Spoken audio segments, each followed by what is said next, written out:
There are moments that lives with us forever. There are moments we can never forget in a hurry. There are moments you remember and you shed tears.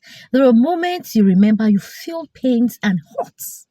There are moments that leaves an indelible mark on your heart, mind, and soul. One of such moments is the passing of my former head teacher, Mommy Akibosade. Guys, it's sad. It's a big blow. This one, Henta. So, guys, today I'll be sharing some of our memories and legacies to honor her. Hi, everyone. Welcome and welcome back to Russian's Corner. How are you all doing? It's been a while on this space. If you are new here and coming across this charming face for the very first time, hello, you're absolutely welcome. So without taking much of your time, like you've heard from the intro and the title and what this video is about, let's get started. I've been in teaching profession for 17 years. And in my teaching journey, I've worked with 15 head teachers. Among these 15 head teachers, we have the good one, we have the bad one, we have the wicked one, we have the heady one, and a lot. I can continue to mention them on and on and on. We have the good one. Among the good one is Mrs. Akimbosade Monisola. I can never forget her in a hurry. Like I told you, I've worked with some head teachers that are terrible, they're bad. There's a particular head teacher I worked with. He said, Mommy, I said, Ma. She said, I can turn this old school upside down without anybody noticing. I said, you must be a bad one. You must be a bad person. Such a person is one of those head teachers that I've worked with. Coming back to Mama Akimbosade, I met her a few years ago in the journey of life as a teacher, a primary school teacher. Then she was my head teacher, a very good woman, a God-fearing woman, a loving woman, a caring grandmother, and a devoted Christian. When we had an encounter, she said, you are Mrs. and I mentioned my name. Then she got stuck to me. She said, are you by any way related to this particular man in so places? I said, yes, he's my father-in-law. He said, who are you married to? I explained. And the love boomed. She never let go.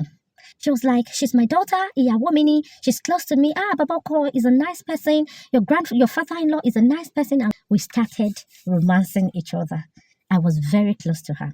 And when some of her teachers noticed that we were close to each other, they approached her. 3 of them. Then I was not even a young teacher. I was in level 12. 2 of them was in level 13, and the last person was in level 14. They approached her in her office as a new head teacher. The first person said a lot about me. The second person said so much about me. And the third person was about saying more about me. She said, excuse me, can I please call someone? And she stepped out. She called a student and said, can you call me computer? I teach computer science, so they call me computer. I got there. She said, this meeting is about you. My dear, can you please have your seat? They became suddenly deaf and dumb. They were staring at each other in the eyes and realized, can you please continue? And let's run this meeting off. I need to go somewhere. I gave her a signal. They are no longer comfortable saying whatever they were saying about me. And she said, okay, my wife, you can go. I'll call you later. They ended the meeting, and she eventually said everything they told her to me at the standing meeting the following day. She said, for people that don't know, this woman here is my wife. If you fight her, you are fighting me.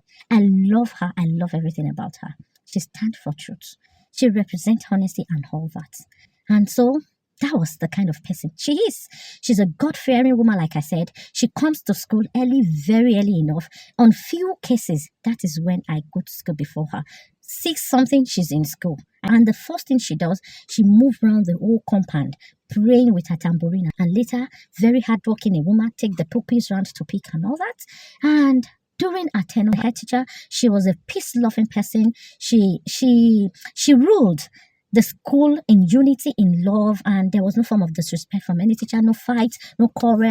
She placed the right pegs in the right hole. She did not allow any fraction in her school. She is such a loving person. She is such a kind person. She's an upright person and very hardworking grandmother. She will never let you go without giving you a gift. When she retired, everything she worked hard for in that school, the incoming head teacher made sure she threw it into the tin hen. There were fights, there were fractions. Mrs. Akimbo said they never allowed that. She's such a very good person. My husband called me and said, Sheon, I have a sad news for you. I said, God, what is it?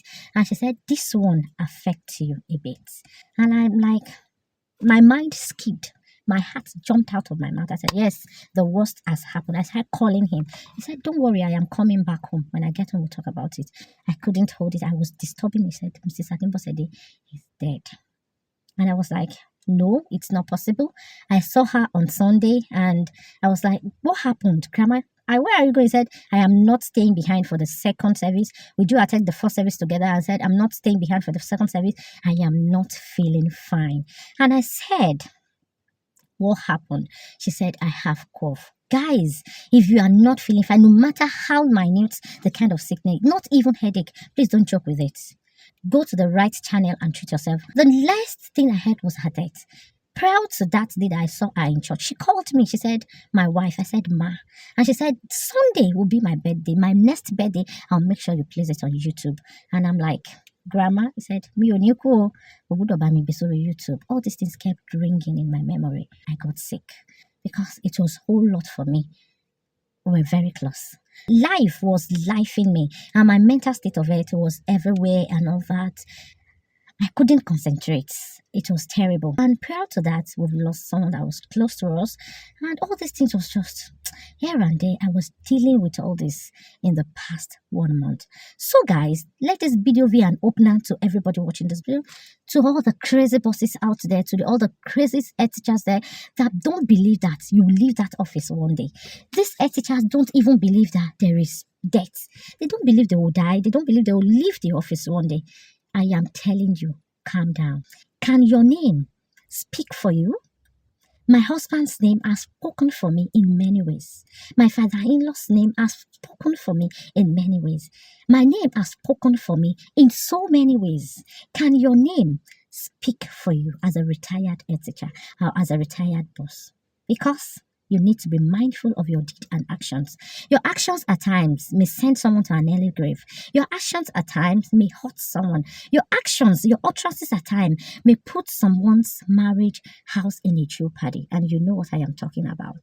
And to my former head teacher, Mrs. Akimbosede, I said thank you for being a light in our lives and being a glue that bonded the whole of St. Katrina Russian Primary School together at that particular point in time. You can never be forgotten in a hurry. You are a shining example of kindness, passion, and love. Thank you. You'll be greatly missed. So guys, if you've watched this video up to this moment, it is an eye-opener. It is either you change your ways or you continue the way you have been doing. That means you are doing well. Like this video, subscribe to this channel. Until I come your way next time, remain blessed.